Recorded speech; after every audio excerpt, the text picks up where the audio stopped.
Hello guys, আসসালামু আলাইকুম। তো আজকে আমরা কাজিনরা মিলে একটু যাচ্ছি বন্দরের ওইদিকে একটা ভাইরাল বিরিয়ানি খেতে। তো আমরা ফার্স্টে মুক্তারপুর ব্রিজের উপর দিয়ে চলে যাচ্ছি। আর ওইখানে বিরিয়ানিটা নাকি অনেক ফেমাস ওইখানে। তো আমরা খবর পেয়ে আমরা যাচ্ছি। তো এত সুন্দর ভিউ দেখতে দেখতে আমরা চলে যাচ্ছি বন্দরের এদিকে। আর এখানে আমরা 4 জন বসেছিলাম অটোর মধ্যে। আমরা অটো দিয়ে গিয়েছিলাম। আমাদের ভাড়া লেগেছিল 4 জনের 160 টাকা, মানে এক একজনের 40 টাকা করে। তো আমরা একদম এখান থেকে কয়লাঘাটের ব্রিজের ওই পাড়ে গিয়ে নেমেছিলাম। ওই জায়গাটাকে মেবি মদনগঞ্জ বলে।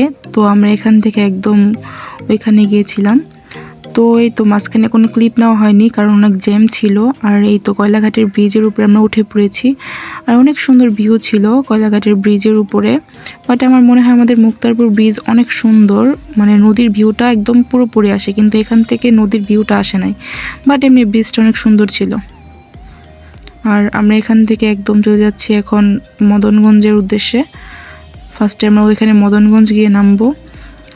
এই তো আমরা এসে পড়েছি মদনগঞ্জ। এখন আমরা এখান থেকে একটা অটো নিব ভাবছিলাম, বাট অটো ভাড়া অনেক বেশি চাইছে।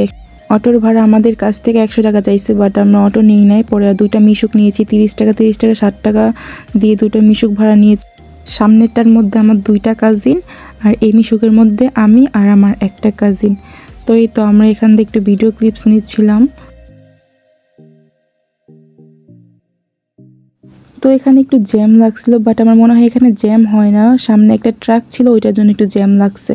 বাট এখানকার ভিউগুলো অনেক সুন্দর, মানে সামনাসামনি সব কিছুই পাওয়া যায় মেবি।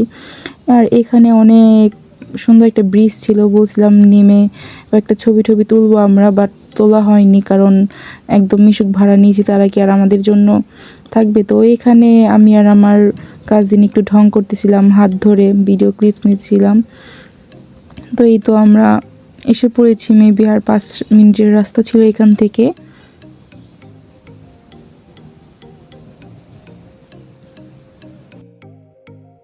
এই তো আমরা প্রায় কাছাকাছি চলে আসছি। আর এই মাঠটা এত সুন্দর ছিল, আমি ফার্স্টে ভাবছিলাম যে এটা হয়তো পুকুর ঠুকুর হবে, কিন্তু না, এটা পুকুর না, এটা পুরোটা একটা মাঠ ছিল। আর এখানকার রাস্তাগুলো অনেক সুন্দর, ভিউটাও অনেক সুন্দর আসছিল, চারদিক দিয়ে সবুজ আর সবুজ। আর এখানে আমরা যাওয়ার সময় একটা ছবি তুলছিলাম, পিকচারগুলো অনেক সুন্দর আসছে। আর এই তো আমরা এসে পড়েছি তার দোকানের সামনে। এখানে অনেক ভিড় ছিল, আমরা টেবিলই খুঁজে পাচ্ছিলাম না। তো তার হয়তো একটা কর্মচারী আমাদের টেবিল দিয়ে যায়। তারপরে এই তো আমার কাজিনরা খাবার সবাইকে দিচ্ছে। আর সবচেয়ে মজার বিষয় হচ্ছে এই বিরিয়ানিটার মধ্যে মাংসর পরিমাণ অনেক বেশি ছিল, আর অনেক মজাও ছিল, আর অতি স্মেল বিরিয়ানিটার মধ্যে। বাট আমার একটা ভুল হয়েছে যে আমি বাসা থেকে ভাত খেয়ে গিয়েছিলাম, তো আমি খাইতে পারি নাই দেখে আমি পার্সেল করে বাসায় নিয়ে নিয়েছি। আর এখানে আমার কাজিনরা পিক ঠিক তুলতেছিল, আর আমি এখানে বাতাস উপভোগ করছি। তো তারপর ভিডিও ক্লিপস নেওয়া হয় নাই। তো আজকে এ পর্যন্ত, টাটা, আল্লাহ হাফেজ, আসসালামু আলাইকুম সবাইকে।